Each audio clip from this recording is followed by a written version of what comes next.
I'd like to welcome you all this afternoon. Such a beautiful day here in Scotland. I hope it is with you too, and I hope you don't mind being inside for what promises to be a really exciting event.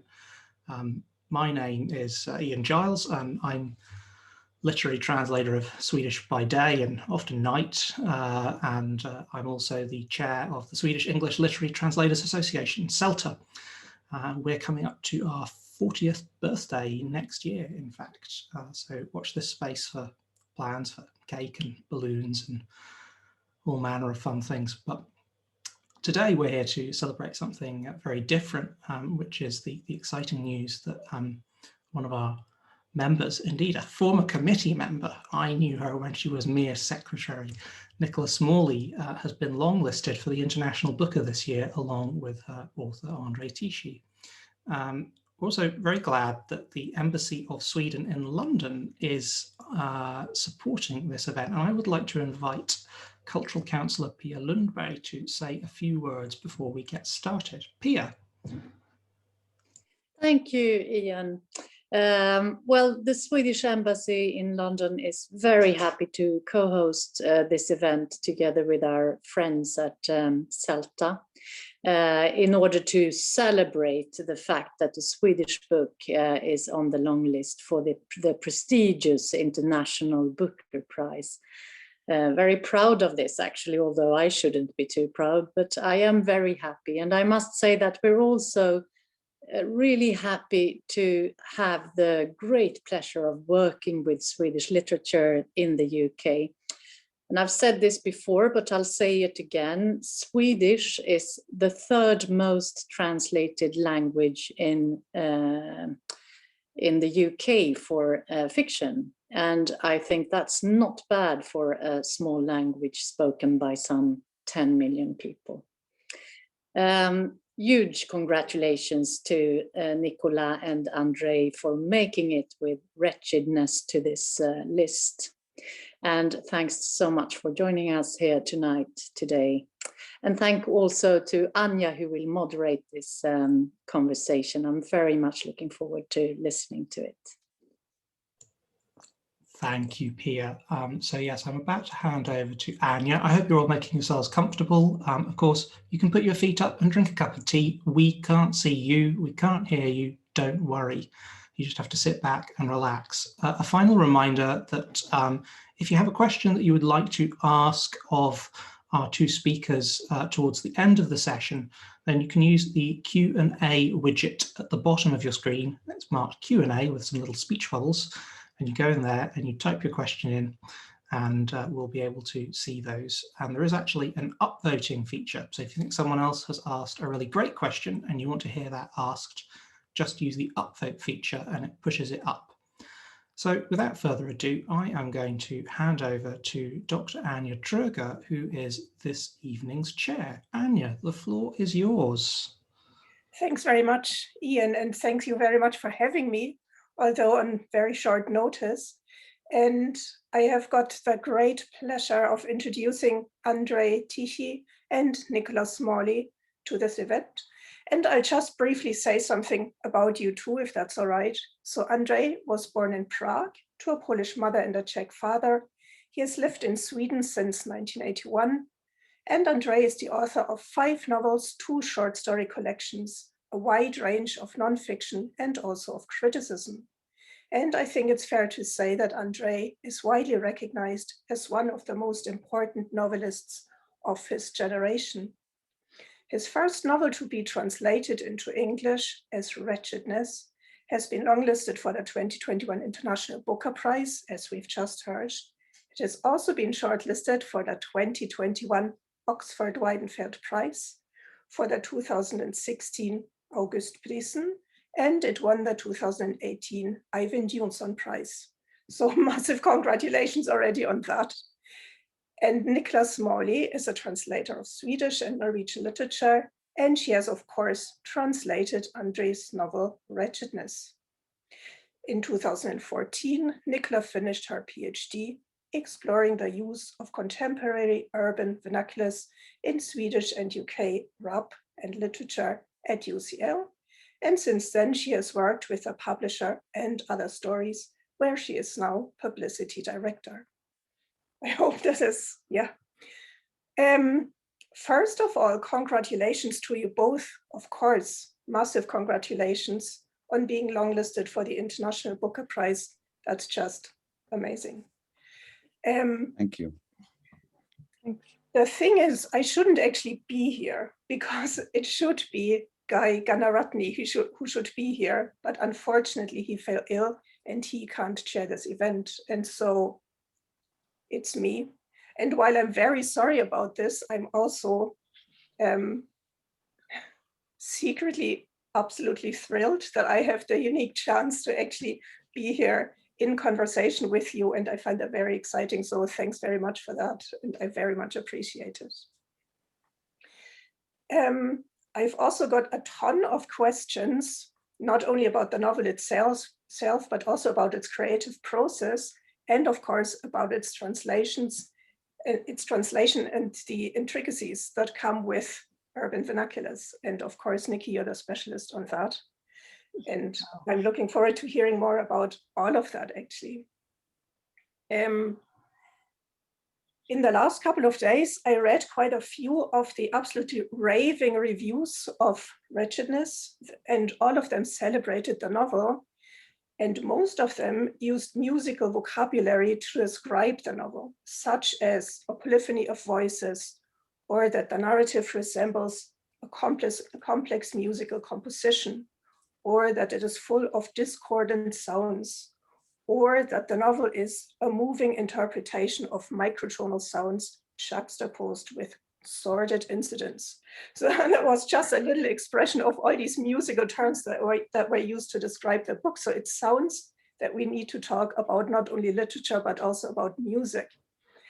And when music plays such a strong role, not only maybe in the structure of the book, but also in its language, I thought maybe the best would be to start off with an impression of the text so that we can hear the flow and musicality in the words themselves in Swedish and also in English, if that would be all right for you, Andrzej and Nichola.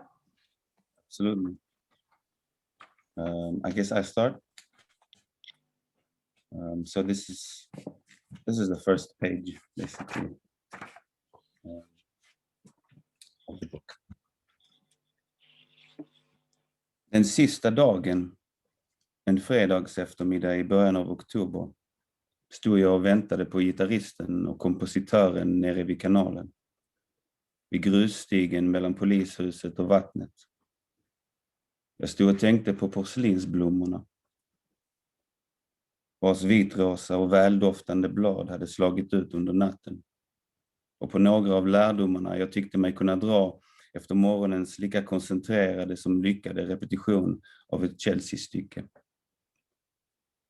Och just som jag utan framgång försökte minnas vad den italienska filosofen heter, som skrivit en lång och exceptionellt djuplodande essä om Chelseas verk och betydelse, kom det fram en kille och frågade om jag hade pengar över till en hemlös.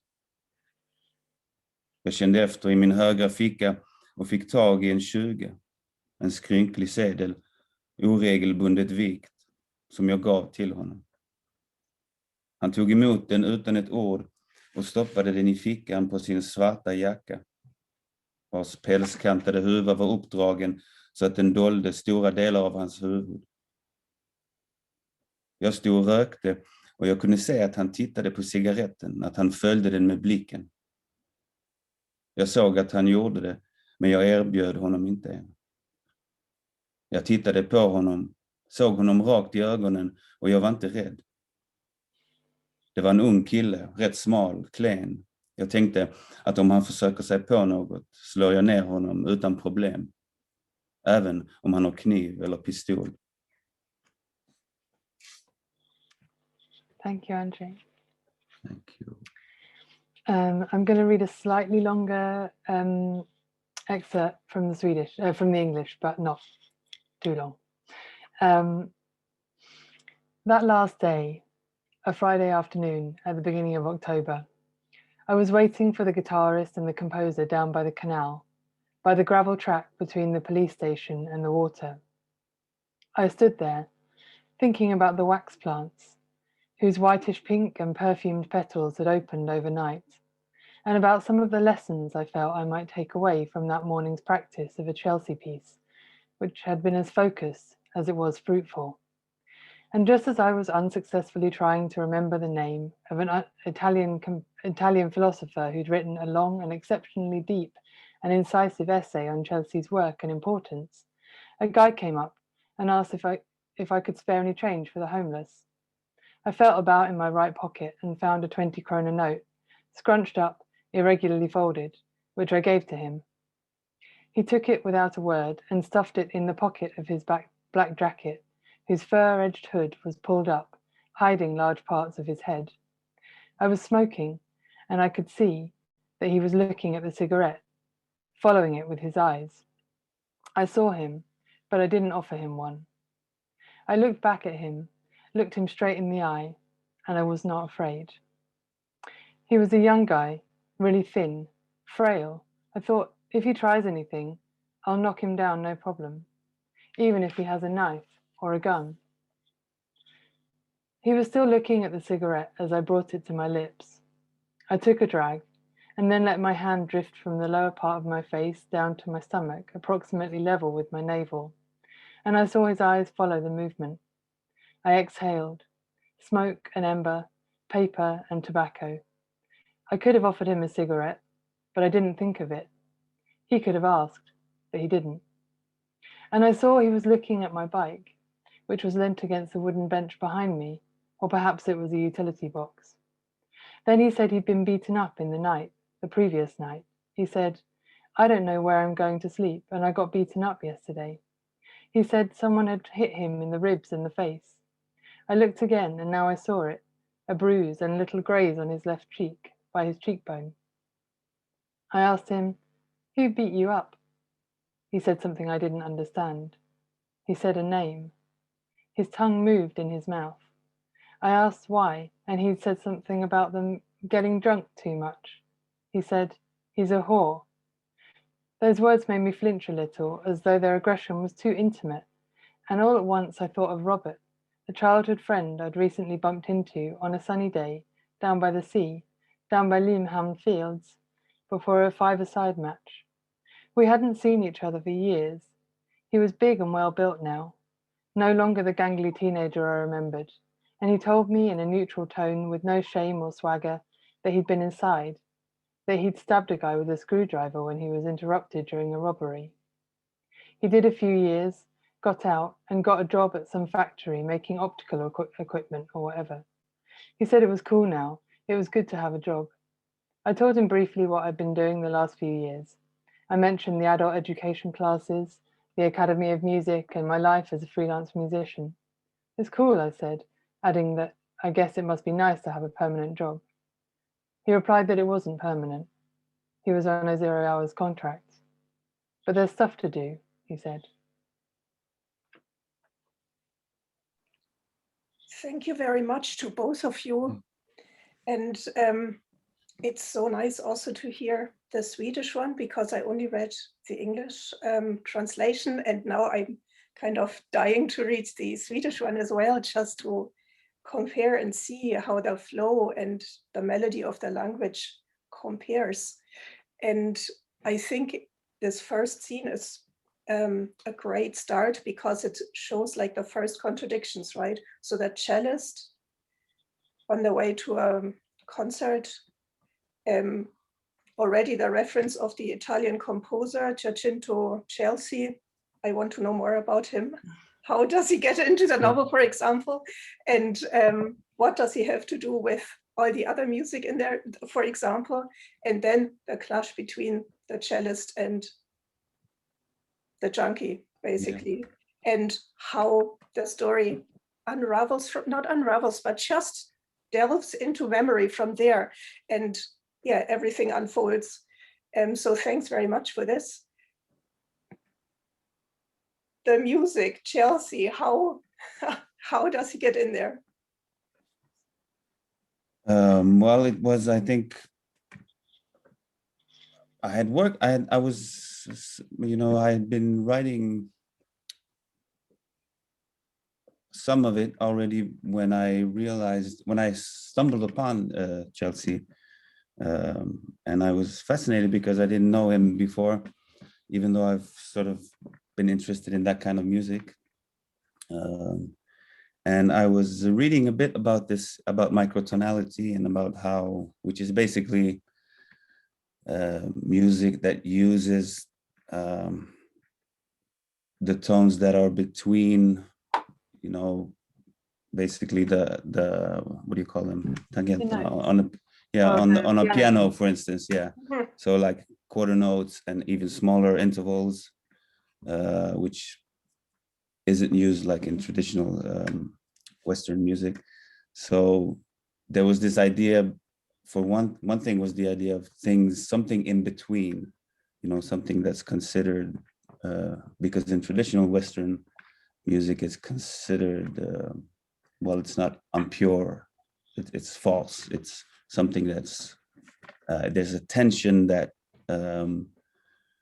that is, you know, considered wrong, being something wrong, or so that was one thing. And the other thing was, there's the piece that he's talking about, the cellist here, is a sort of a piece that moves from one note up to a higher note,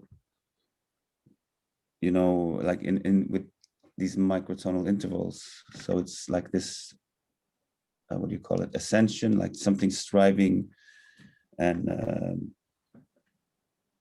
with all these you know, tensions resolving, and getting, the tension builds up and resolves, but in different way than in traditional music, or conventional Western music. So that was one of the things that, or two of the things that I thought were fascinating, and why it fit into the sort of composition of the novel. Yeah, I was absolutely intrigued, and I had to look up the composer. So I have never heard of Chelsea before. So I looked him up, then listened to some of the music, but then I also realized that there is actually a Spotify playlist, I think, that you put together for this novel. And that is yet again either eclectic or not necessarily contradictory, but full of very different types of music, right? So Yeah. Slipknot and Arvo Pärt and Suicidal Tendencies and John Cage. And I loved these different types of music, and wondered, so I read something about Chelsea, what was it? That he dramatically shifts the expressive focus away from harmony and structure over to timbre and density.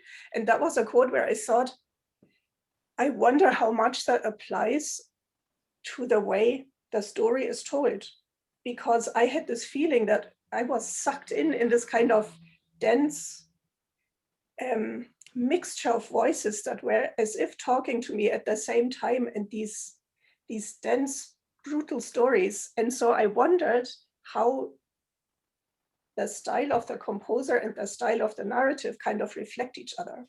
Or does that make any sense?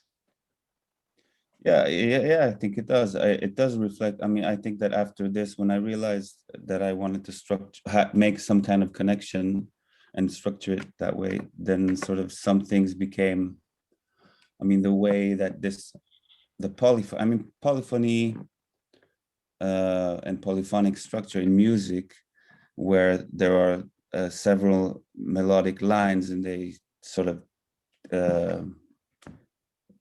it's not, they're changing, like the main melody it jumps between the different lines, right? But and in music you can listen to them all at once, but in writing it's you can't really do that, right? Because you're only following one voice or one. So the idea to sort of put them together in this sort of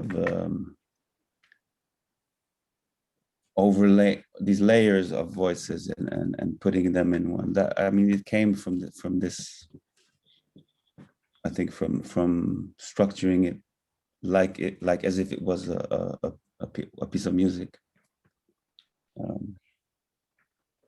I had this impression when I read it, but I hope it's okay to ask that, because it's intense, right, to read this novel because it has this kind of just intensity, I would say. And then I wondered, because at the one time it has this density and it has all the, like, you know, the vernacular, like a lot of swearing and all these really like gritty stories, if you want, or like also sad stories. So it's harsh in parts. And at the same time, I guess it is very carefully crafted. And so I wondered what headspace do you actually have to be in to write that? Sorry, what space? What headspace? Uh-huh. You know? Yeah. Well, I don't know. It's difficult to describe, I guess. I think that maybe one thing was that I mean, before the music part, I had the quote, and I knew I wanted to somehow, you know, the quote by Simone Weil in the beginning, yeah.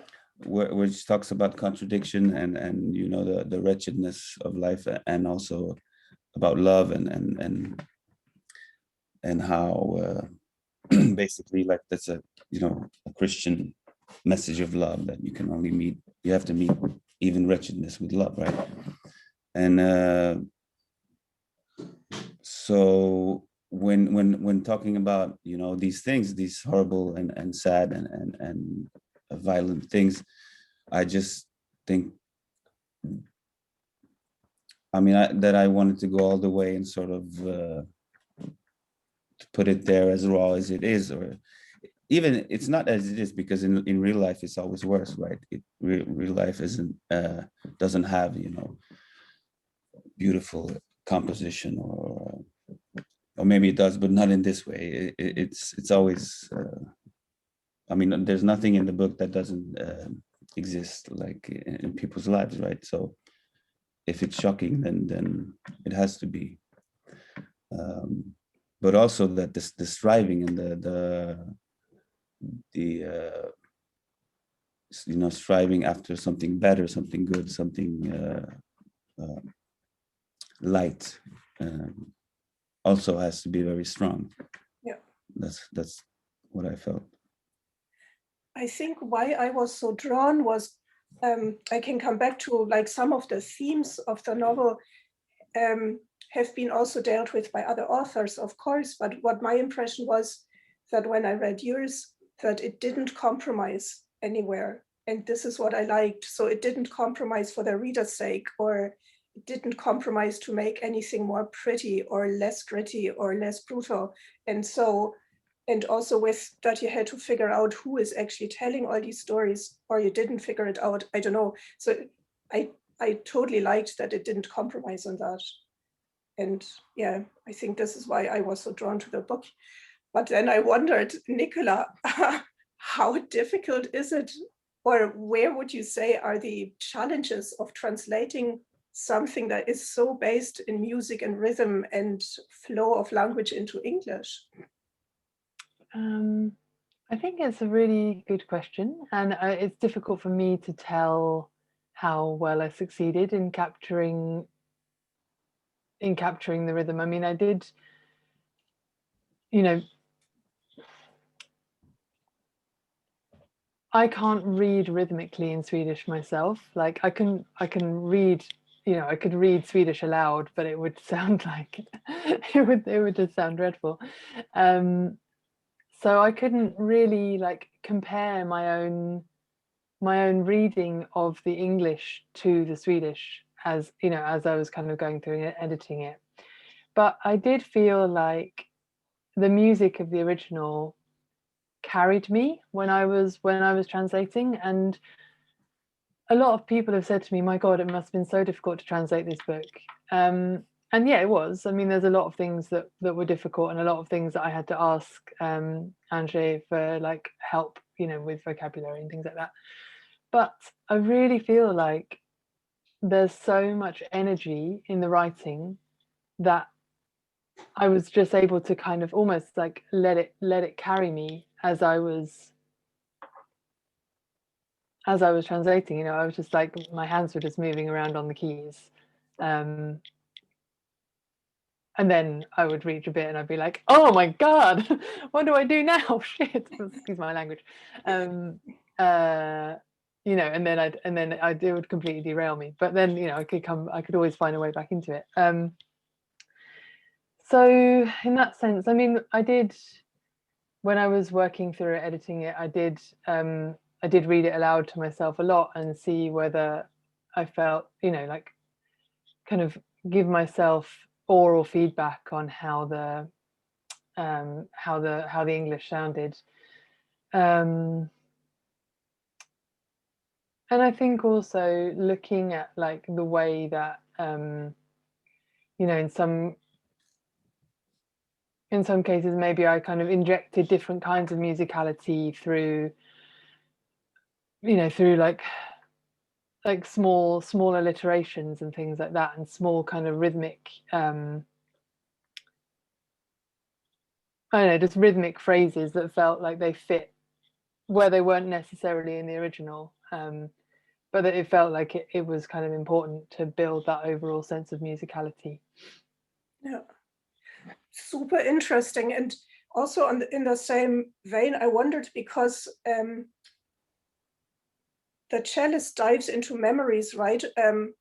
That all hinge around a group of friends, a very multi-ethnic group of friends. And so they also speak like with a lot of code switching, so to speak, or not necessarily multi-ethnolects, but so there is a lot of influences from other languages than Swedish in there as well. And then you transpose that in English. And so the code switching or the like other expressions are retained most of the time. And then sometimes I guess they aren't. And so how do you deal with something like that, like with multi-ethnolects or with this multilingualism almost in language in translation? I mean, I think that in a way, because there's multilingualism there, you can just keep the multilingualism. If there's words from Arabic and Turkish and Romani and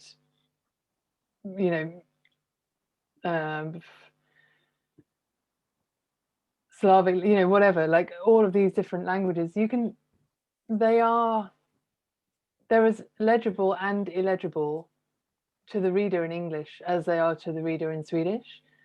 And I really feel like that was quite important to retain, because it's such a strong part of how community, how kind of young people in communities form relationships and kind of, I don't know, assert their belonging to a certain group. But then there's a lot of things where it's just like a word that some people have made up, or they've kind of made a Swedish word that draws on I don't know, a word from Spanish or something, and then I think often like I would just keep the word again, because I feel like if the reader of this book is going to be put off by that, like there's other things that are going to, there's other things that are going to scare them away. A word that they don't immediately recognize is not necessarily going to kind of derail them that much. But it seems that it doesn't scare people away, rather inspires the nomination for a very prestigious prize. So all these things that could scare people away. But I also wondered, because as a translator, you have to be familiar with like the slang, but also Andrzej, you as the writer, you also have to be familiar with the slang, to kind of write in it so that it's not necessarily authentic, but convincing. And how? Yeah, and also not ridiculous after half a year. Because even these things, these words and these expressions, they change pretty quickly, and then you sound like you're already old and ridiculous. Exactly. But some of it is like was how do you say it? Well, came sort of naturally to this words that I know and that I'm aware of, and other things I had to like research a bit or listen to other. Mostly, I mean, in literature, it's not really in Swedish literature. I mean, it exists to some extent, but not that common. But more like hip hop, maybe, and that kind of that kind of poetry or that kind of lyricism. So yeah, but it was really interesting to see and follow because it's at one point during the translation I was working. It was published in Czech also in 2019, I think. And at one point I was working like simultaneously with Nikki, or like answering questions and talking about how to solve certain problems. And in Czech, we had to deal differently with this because the language is not as big. I mean, even English, I don't know, English slang, it does have these layers, these multilingual worlds. So, but in Czech, that was much more difficult to sort of translate the multilingualism. Yeah, I can imagine. It was interesting actually because you put me in touch with the Czech translator, didn't you? And it was really interesting talking to her about the fact that those registers just don't exist in literary language, and you can't do them. Whereas I mean, one reason why we'd initially thought about inviting, or we initially invited Guy Gunnaratne to moderate this event was because he has written a novel which, like, you know, used slang in a really fantastic literary way as well. And it really is, I mean, you can write this is going to sound really weird, you can write anything in a book in English. You know, you can, as long as you can make it work in a kind of in a narrative way. You can use any register of language pretty much. Of course. In novels in English. And that was really, I mean, it's really fun for me as a translator to work with that kind of thing, because I love hearing how people use language and kind of, you know, putting that onto the page. Absolutely. And I think this would have been so interesting if Guy would have been here. And I guess in our Mad and Furious City, this book, and then also because I think the themes are quite maybe related or similar. So, and then I would have been curious to see what it's like in Sweden. What's it like when something similar is set in London? How does it compare? Or Andrzej, this was also a question I had, but I can explain. Is there something uniquely Swedish to the condition of these young people that you describe? Because they are disenfranchised. There is a lot of drug use. There is a lot of violence. There is like living on the margins of society, as I would say. And it just so happens that they all have a migrant background. And there is one like really strong quote from the novel, if I may. My dad said to me that now we have come to paradise, but in the paper they wrote that it was a human rubbish dump, right? A strong quote. A lot of people picked up on that. So did I, but it also reminded me of Zygmunt Bauman, and he said something, all waste, including wasted humans, tends to be piled up indiscriminately on the same refuse tip. People without qualities have been deposited in a territory without denomination. But he talks about refugees in refugee camps, and you talk about young people with Swedish passports in a Swedish city. So, yeah. Wow, you know. A lot of times also born in Sweden and Swedish. Yeah, exactly. And so. I think that, and not all of them are I mean, there's also like Swedish Swedes, ethnic Swedes in some of these characters. But yeah, a lot of it is sort of depicting the migrant and those experiences.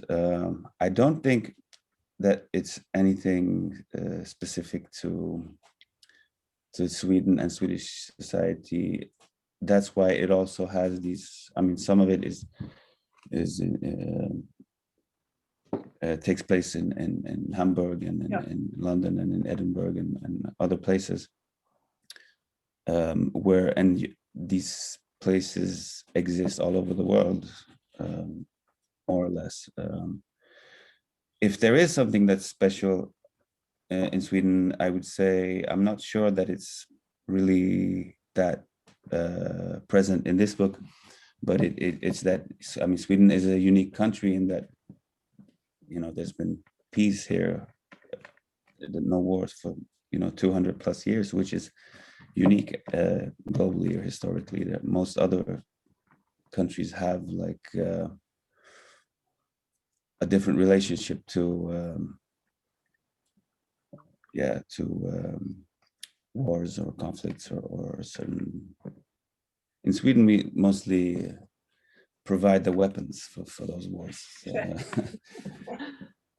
yeah, I just wondered that because also like Sweden and all the other Scandinavian countries, they usually are amongst the 10 top ranking countries when it comes to, say, the Human Development Index. So gender equality, income per capita, standard of living, education, all these kind of things. The Scandinavian countries are amongst the 10 top.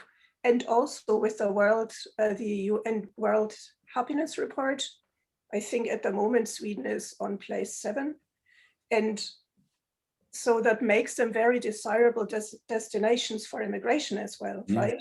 And then you describe this multi-ethnic group, and the novel paints a very, very different picture from, like, say, these reports. And so how does that compare? Well, I mean, it's a very complex and difficult question, but simplifying it, I would say it's basically, I mean, it's a class society that has, for the past 30, 40 years, become more and more harsh, and the differences between different situations and different, like, the material standard of a lot of things, and specifically like what do you call it? Things like school, housing and all kinds of things, hospitals and things like that, have developed in a way that even makes these divides even broader. So, I mean, the article that is quoted or referenced in the book, which is based on an actual article in the newspaper in the, I think, late 80s or early 90s.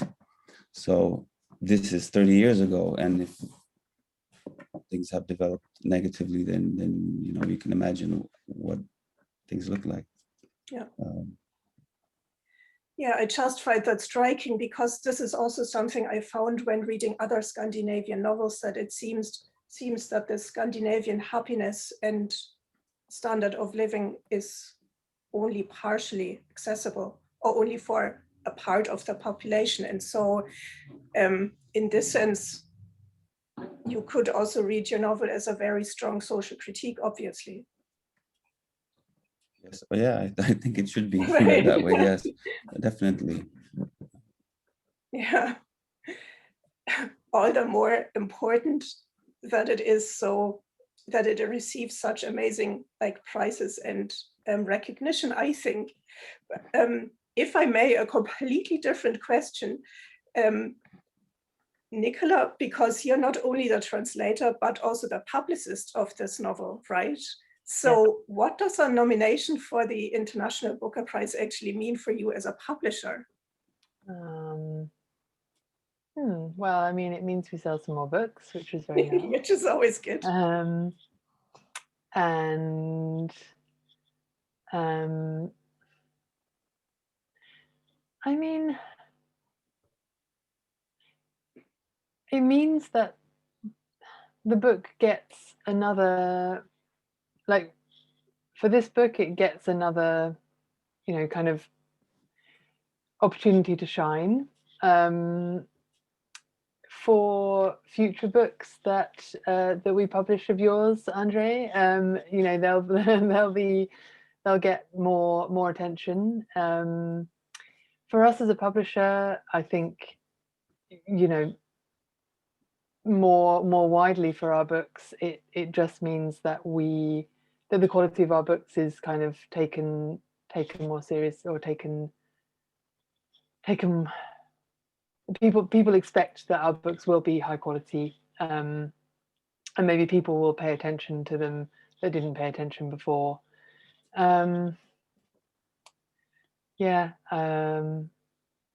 It's interesting actually, because obviously this book came out last June, so it's a long time since it was initially published.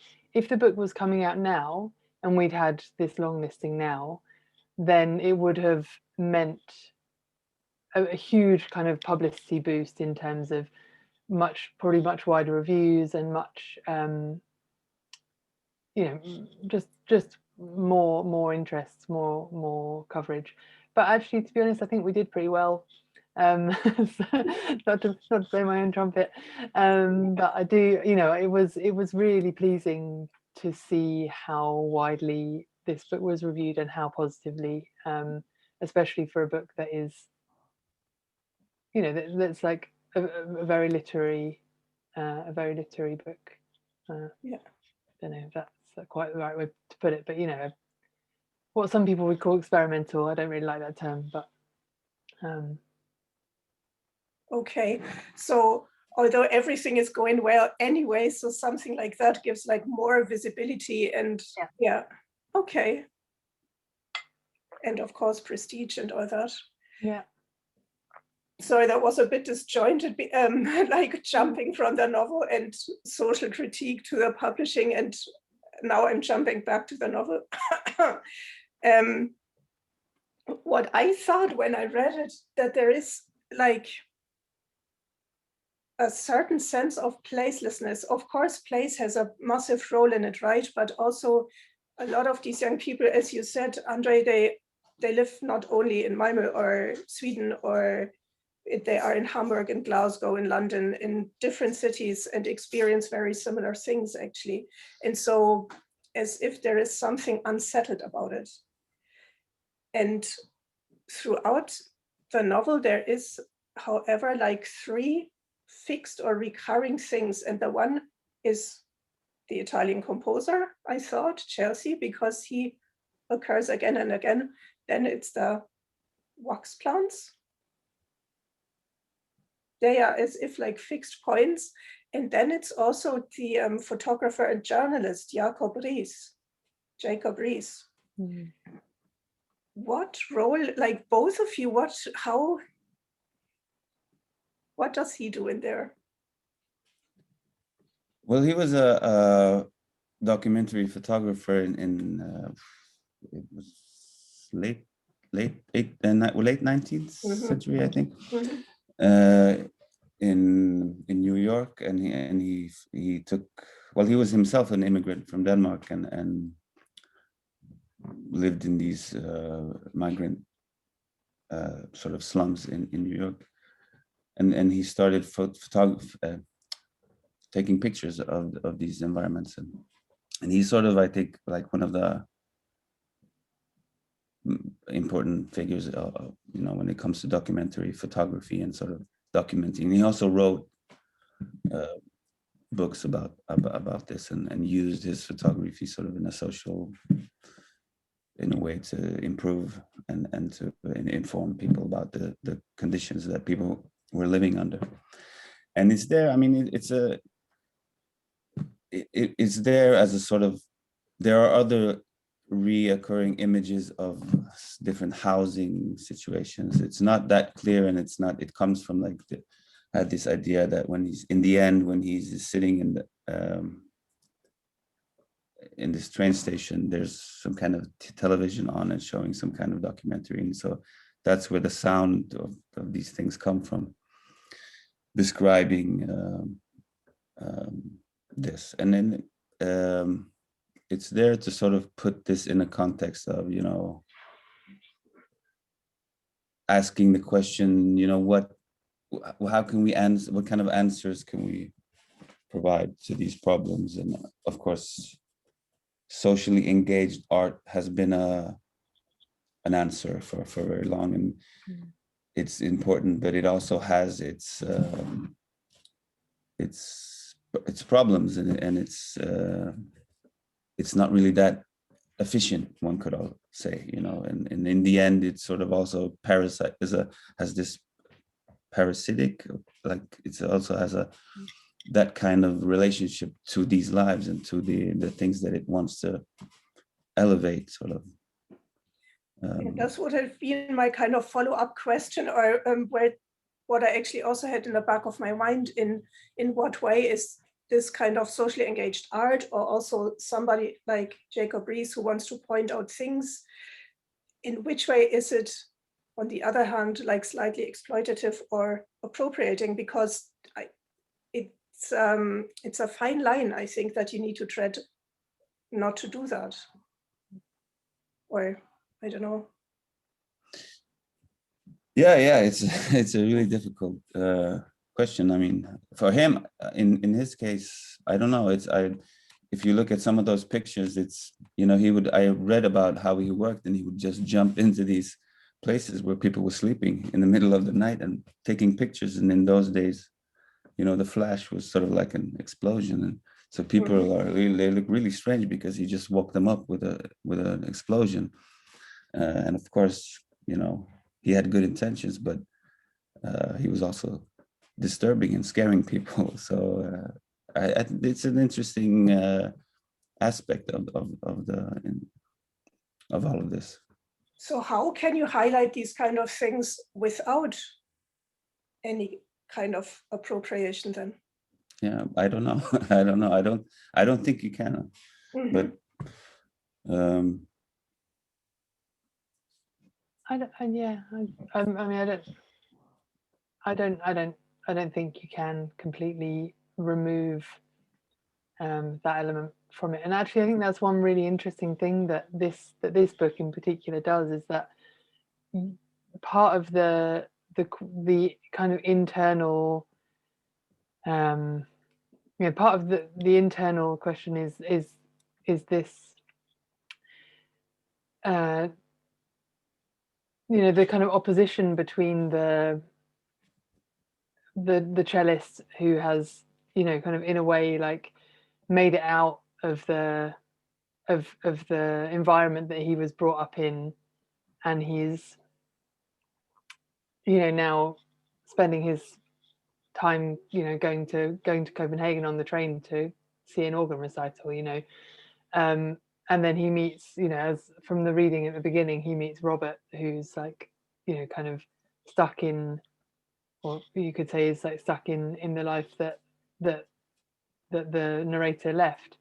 And I think that like the way that you've used that to kind of problematize, in a way, like problematize your own creative act in writing this book, I think is a really good way to avoid, or at least like to kind of implicate, to like take responsibility for the fact that you are that there's this exploitative angle. If that's not too tangled in knots. No, I agree. I think, I mean, it's trying to stay, just realizing and admitting that there is a problem, and trying to stay with that. There's sort of this tension between, this tension and that it's, that it is a sort of paradox, but you have to live with it and try to make the best of it, sort of. I think it was interesting to me when I visited Andrzej Malmö when I was working on the translation, and when before I came to visit, I kind of said, oh, you know, can we go to Holma, which is like the place where the human rubbish dump, or the place where that article was written about, and he said no. Basically, no, we can't, because I don't, you know, I'm like, maybe I have a background there. I do, like, I have, you know, one, like in the past I lived there, but I don't live there now, and I don't have any strong relationship with it. I don't feel like I can really kind of make a claim to it, like, you know. And I felt like what you were saying was that you know, you represented a kind of past version of it and your experience of it, but you didn't feel like that was current, and you didn't feel comfortable. No, I mean, there's also the aspect of that. I mean, most of the scenes or the parts that are about Sweden in these environments are depicting late 80s and 90s, which is a long time ago, and it doesn't really, and I think that there's been sometimes a bit problematic the way it was received in Sweden also. Is like, you know, because there's this sort of idea of the, you know, the marginalized as some kind of homogenous group or something that's very, you know, which is not, which it isn't. It's very differentiated, and it's very, you know, it changes pretty quickly too. So yeah.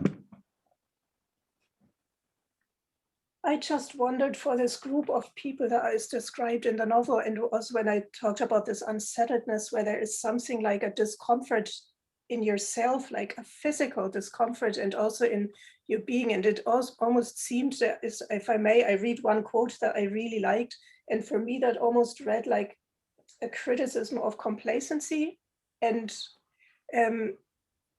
talking about they, like people different from the group of friends there, they are comfortable at home in their bodies, their houses, their neighborhoods, cities and countries, at home in their lives. Shit, the world is theirs. Feeling at ease in the world. Is there anything more twisted?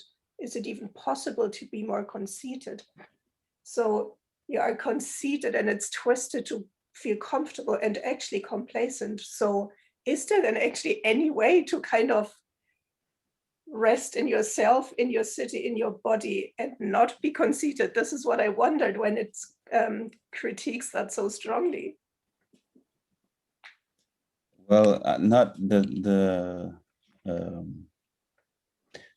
well, of course there is, and we have to be, but at the same time, maybe it's good to be aware that it sort of rests upon a system and an economical system that is, you know, you might say unfair and pretty,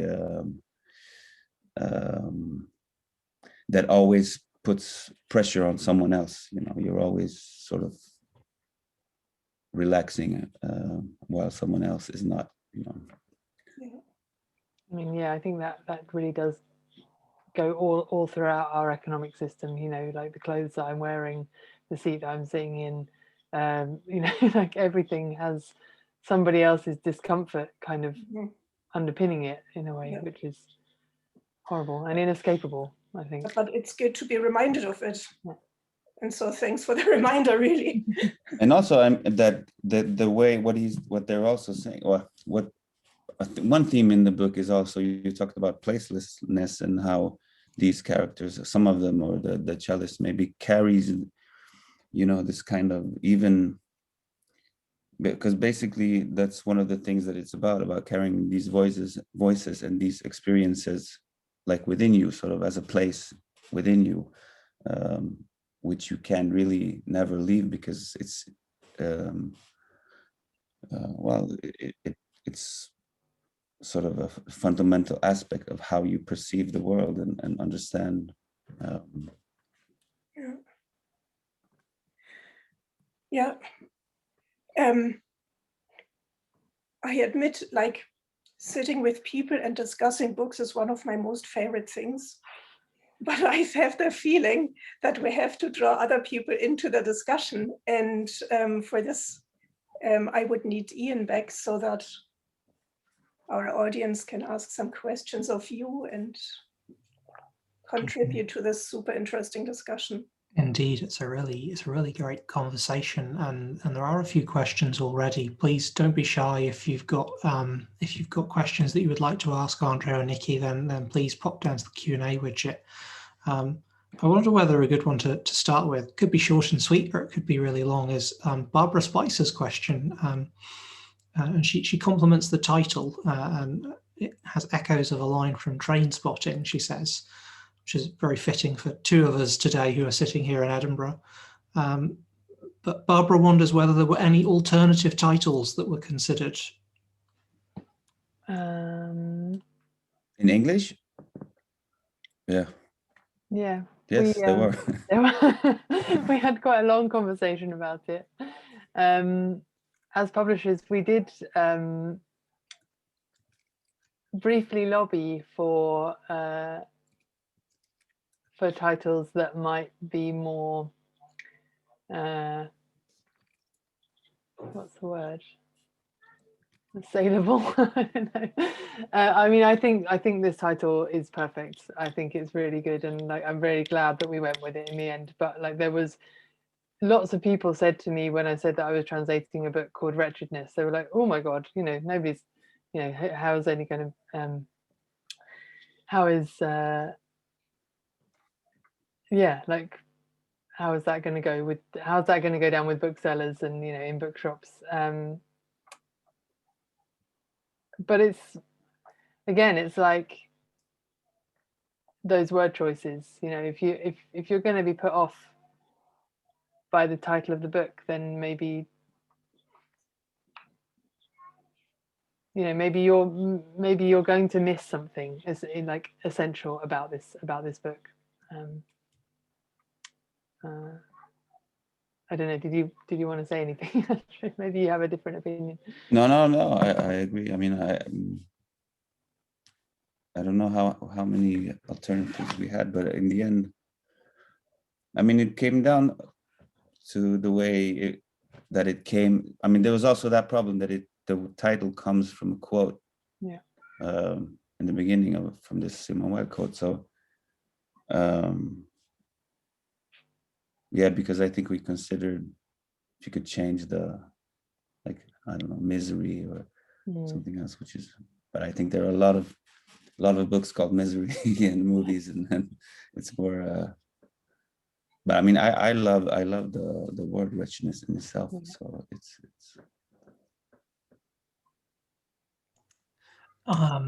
There's perhaps a question or two here we could combine. Susan Tackenberg asks whether you have a musical background, Nikki, and if so, how much you had to draw on that to create the flow of language. And then there's a question from someone called Stefan Tobler, who I think is a publisher, who asks whether you listen to the music while you were translating that's featured in the book, or is there something else you listen to instead? I did listen to the music in the book, and it was very fun and great to listen to, and gave me kind of a whole world really of inspiration. And I also listen to a lot of, I mean, I do listen to a lot of rap music, or well, actually haven't done so much in the last year or so, but I was previously listening to a lot, and that's definitely helpful in translating slang, because rap is such a kind of like vital place for sort of linguistic inventiveness.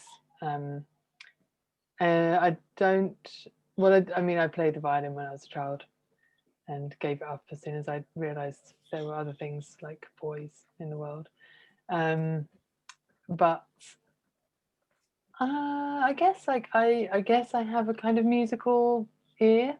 In, you know, part of learning language is learning the musicality of that language and learning rhythms and things. And that's something that I've always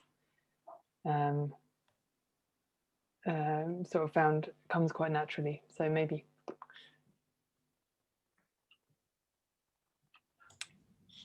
I'm curious, Andrzej, do you listen to music while you're writing, or are you a silence kind of guy? I listen a lot to music, yeah, all the time, and especially when I'm writing. Mostly instrumental music, though, like when I'm actually writing it's and reading for that part, so that I don't have the. I mean, it can be vocals, but as long as I don't understand the words, then it's fine. But yeah, I listen to a lot of music. One of my favorite pieces of music to translate to was a soundtrack.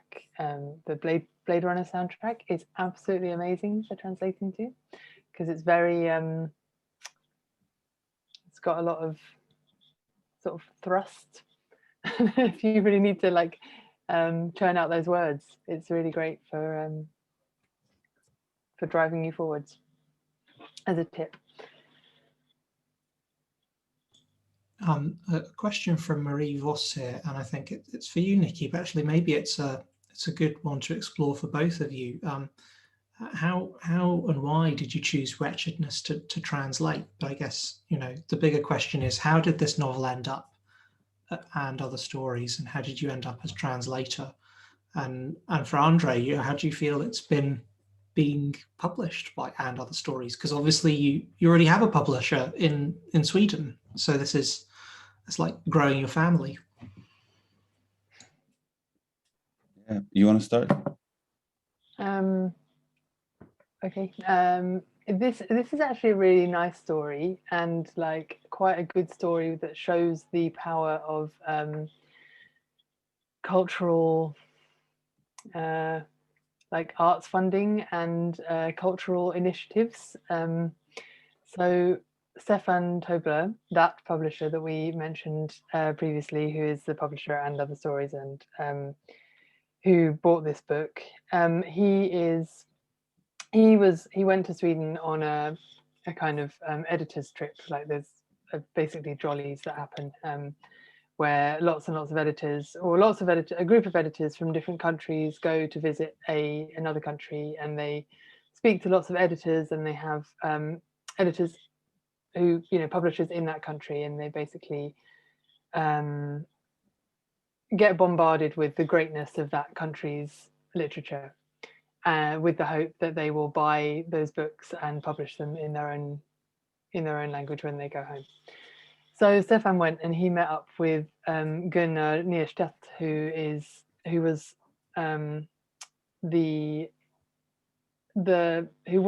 Andrzej's publisher at Bonnier, who in Sweden, and Stefan asked Gunnar which one book he should buy. which of your books should I take home with me? And Elandet, the Swedish title, that was the book that Gunnar suggested. So he brought it home to me, and I read it, and I was like completely blown away. And I was like, Stefan, if we don't publish this, and if I don't translate it, then I'm gonna cry. So he said yes, and then I translated it. That's the story. There might be some more to the story. I can't remember. Your turn. Yeah, no, it's for me. It's been a great experience, and also I think because of the way, because I've had books translated before into Danish and Norwegian, but it hasn't been. I mean, the way that this book, the whole process, and how and like I said, working when it was in Czech and also in English at the same time, and sort of it gave me really, it was an experience that I think I feel like I learned a lot of things about my own writing and about how, you know, because when the text when it's translated, it's sort of not really mine, and it's the translator's work also. And so there's this really interesting question for me, like what is it that's there? And when you compare the different translations, you know, what is left and what has changed, and I feel like that has really it has some kind of effect on how I think about writing since that. So I think it's been really transformative, and really I felt privileged to have like the translators and people working with the book that are so you know, what do you call it? Yeah, engaged, and that give so much to the work and make it their own sort of. So it was a great experience even before the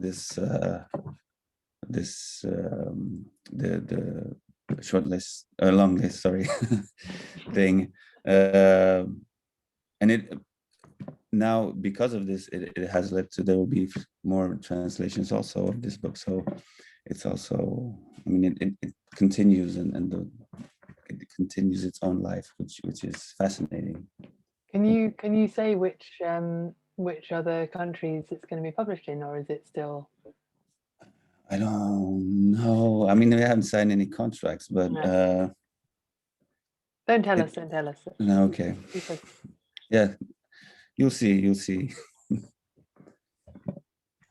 We've got a couple of questions left that we should have time for. A quick one to satisfy the curiosity of Christina Cadogan, who'd like to know, Nikki, what drew you to Scandinavian languages?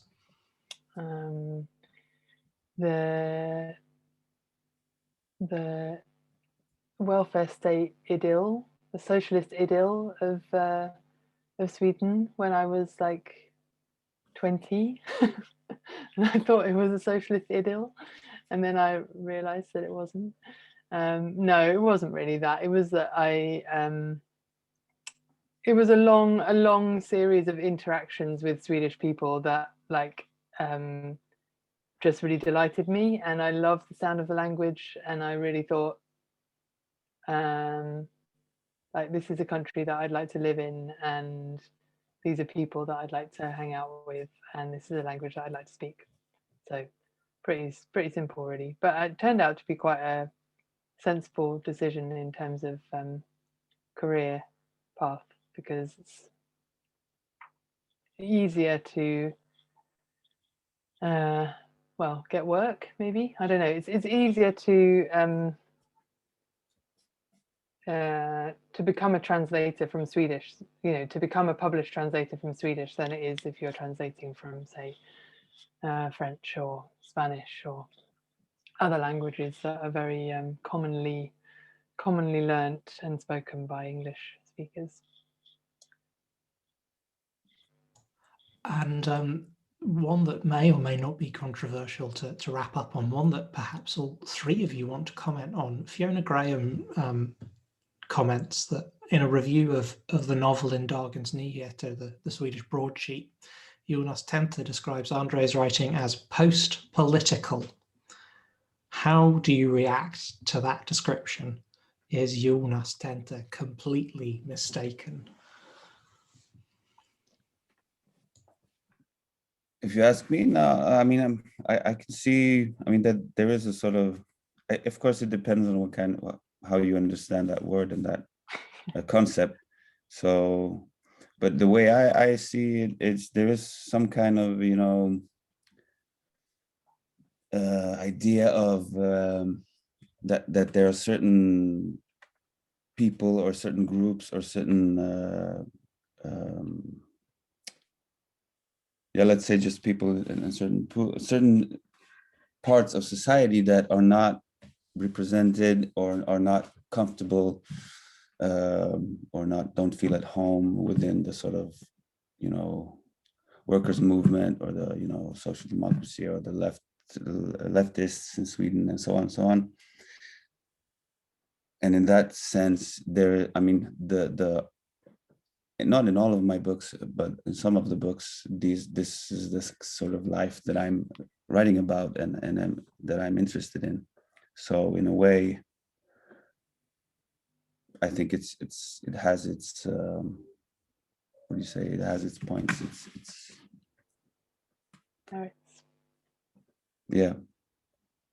I mean, I don't know quite how I feel about it. I just feel like when I've like looked at that quote a lot of times, and I think we had it in your bio, like in your biography for a while. Maybe it's even still there. I can't remember. I still don't really know what he means. Like post-political, I just don't quite. Yeah, I'd like him to explain what he means to me, and then I'd be able to have a viewpoint on it, I think. Sorry, that's not very helpful. What do you think, Anja? I completely disagree with that somehow, because just alone the fact that there is a big group of young disenfranchised people who are on the margins and they have their voices heard makes them, in terms of political agency, like stronger. And so I don't see how it cannot be political or both political, because alone this gives like focus and agency. And so this is why I wouldn't agree with that.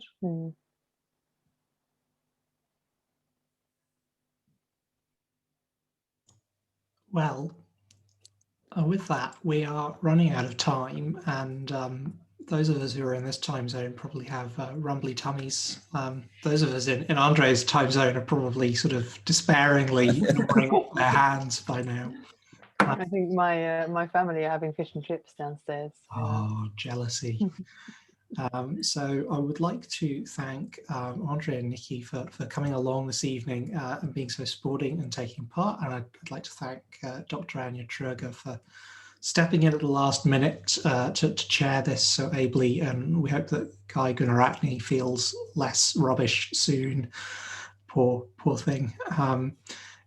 Obviously, really hope that the book makes it to the shortlist, which is announced in a week's time. Exactly. And if you go to And Other Stories' website, you can buy a copy if you don't own one already, or if you would like to own another one. And if you use the code Tichý25, then you get 25% off. So it's you know, it's a deal and a half. But suffice to say that it's always a delight to have great people like you join us at SELTA's events, and we hope that we might see you at a real event at the Embassy in London in future, or indeed perhaps at the book festival here in Edinburgh in a less COVID-y. Hope so. Yeah, please. Exactly, please. Please. You must come. Yes.